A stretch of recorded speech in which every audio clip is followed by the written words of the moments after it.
আজ আমরা ভূমধ্যসাগরের একটা দ্বীপরাষ্ট্র মানে সাইপ্রাস নিয়ে কথা বলবো। হুম। অনেকে তো একে বলেন ভূমধ্যসাগরের রত্ন। হ্যাঁ, নামটা কিন্তু যথার্থ। তো আমরা বিভিন্ন সোর্স থেকে যা জেনেছি সেটার ভিত্তিতে এর ইতিহাস, সংস্কৃতি আর বর্তমান গুরুত্বটা একটু বোঝার চেষ্টা করব। মানে একটা গভীর আলোচনা আর কি। অবশ্যই।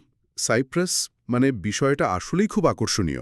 একটা এতটুকু দ্বীপ, অথচ কত রকম ইতিহাস, কত সংস্কৃতির প্রভাব। এটা ভাবার মতো। সোর্সগুলো দেখলেই বোঝা যায় এর জটিলতা। ঠিক। আচ্ছা, শুরুতেই এর অবস্থানটা নিয়ে বলি।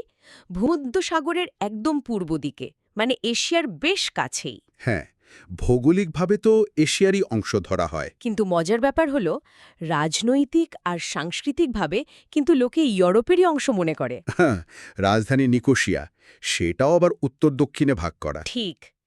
দুটো সরকারি ভাষা